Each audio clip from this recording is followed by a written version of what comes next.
What's good, beautiful people? I'm the Black Thumb, and this is my man's Ayati. And welcome to New to the Game podcast, the podcast for the casual NBA fan. Now, the casual NBA fan is more interested in the fashion, the music, the culture, the drama. All right, T, what are we talking about today? All right, so here's the Diddy update.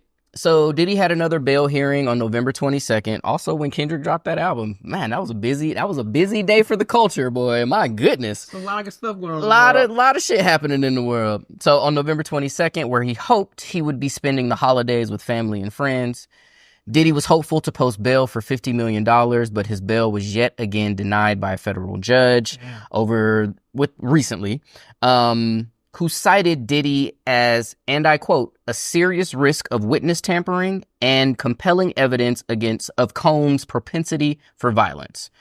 So it looks like Diddy and his legal team are back to the drawing board again. And adjacent to all of this is the recent lawsuits that were filed against one of the prominent lawyers that are representing a lot of Diddy accusers, Tony Buzbee. He's being sued currently for alleged extortion of an unnamed Hollywood celebrity and assault of a woman. Damn. So, Ayati, what is your reaction to these recent developments in the Diddy saga? Wait, repeat that last part again? Who's this all this shit again? So Tony Buzbee, he's a trial attorney out of Houston, Texas, that is said to be representing upwards of 120 people who have had inappropriate encounters or questionable encounters with Diddy over the years. Okay. This lawyer is now being sued has multiple lawsuits out against him. One for extortion of an unnamed or anonymous person in the entertainment business. And the other lawsuit is for assault of a woman. So I think what you're trying to put together is he's going to try to put a man in jail for extortion, some form of extortion and assault of women when he too has some transgressions, allegedly. That's why I had to just repeat that shit. I'm like, before I get to the Diddy shit, I'm like, okay, where's Gloria Allred? Like, could y'all got her?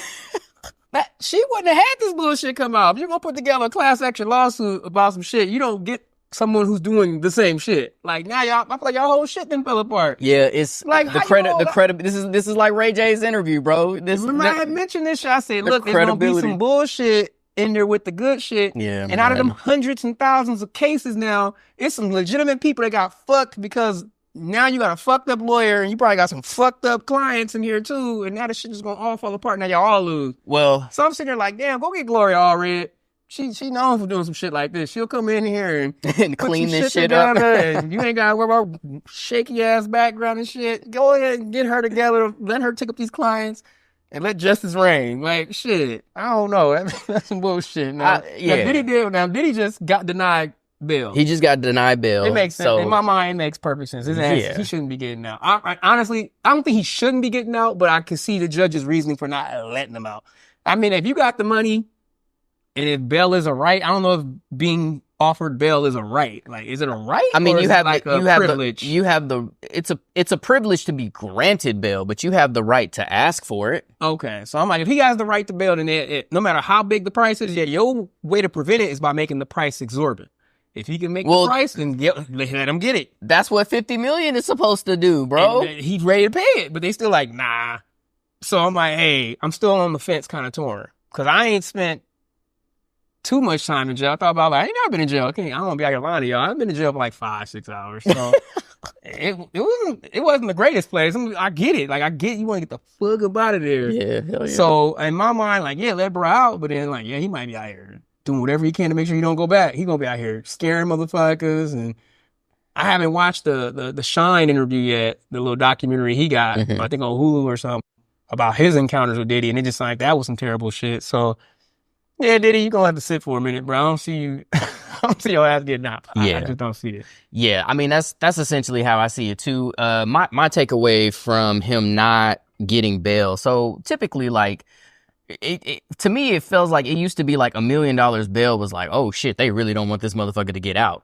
And you know what I'm saying? Like they would set it at $1 million knowing like you can't pay this. You know what I'm saying? So you're going to be here. So it's almost like it's not even worth going to court for because you can't even come up with the funds to get out if you needed to, even if we granted you bail. Yeah. But in this situation, it feels like it is the exact opposite. He's saying, name your price. And I'm going to pay it. And I'll pay it. And they're like, nah, we actually gonna let you chill, bro. And to me, what this tells me is that they feel the prosecution, the federal prosecution and the federal judge that has been hearing this case, they both feel strongly that he is legitimately potentially a menace to society in the sense that he would be going after these witnesses, which means they have compelling evidence from stories, tapes, what they've gathered to know that this is who he is. This is how he gets down. This is how he's gotten down.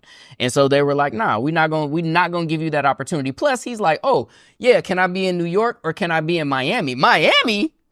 Are you serious, bro? You like a hop, skip, and a jump from Cuba, from obscurity.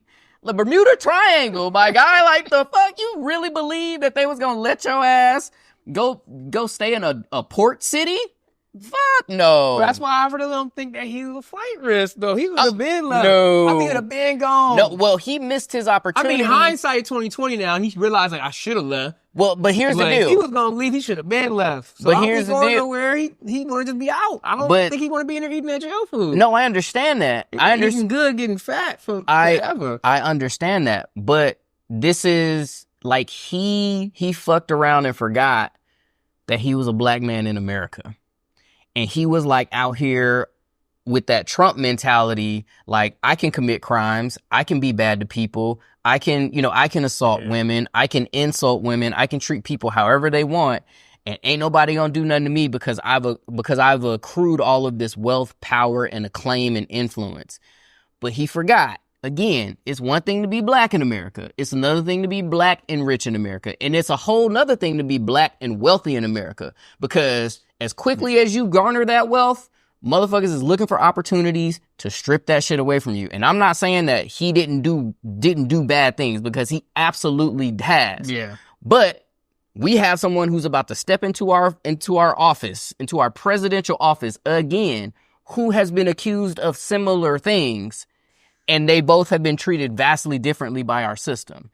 So I think which is why he didn't flee, because he thought, ain't nobody gonna do shit to me. This is people know who I am. This is what rich people do over here. Exactly. And then there's no rules for the rich. That's what he's thinking in his head. Exactly. And so I think he got way too cocky about this shit. And that was his downfall, because you're right. He could have flown. He could have been anywhere in the world. Preferably Sweden. I think anybody with common sense would have just been gone. Right. I'd have been gone. Leonardo DiCaprio was in Italy shit got a little hot. Leonardo DiCaprio was in Italy with his girl for months. It felt like, waiting for this shit to go one way or the other. And so I think it just comes down to pure arrogance and cockiness in that regard. But it's all bad for Diddy. But we'll keep y'all updated. It's all bad for Diddy. And on that note, and well, yeah, I do want to say one more thing just about the Buzbee thing, because it is unfortunate. It's unfortunate because, to your point, yes, are there probably some folks that might be twisting or stretching the truth within that 120? Yes, but I would say the larger majority of those folks are legitimate victims whose credibility is now going to be questioned at an even higher level because their lawyer's credibility is being questioned in a way that feels very ironic to the situation that we find ourselves in from a legal standpoint. So I just feel bad for those victims, and I really hope that they can still be believed and get the justice that they deserve when that time comes. I hope so. So with that is our episode for today. Thank you all so much for watching, listening. So make sure you go out and like, comment, subscribe, share, and get in contact with us and let us know how you felt about today's episode. Yep. And with that being said, Ayati, stay casual.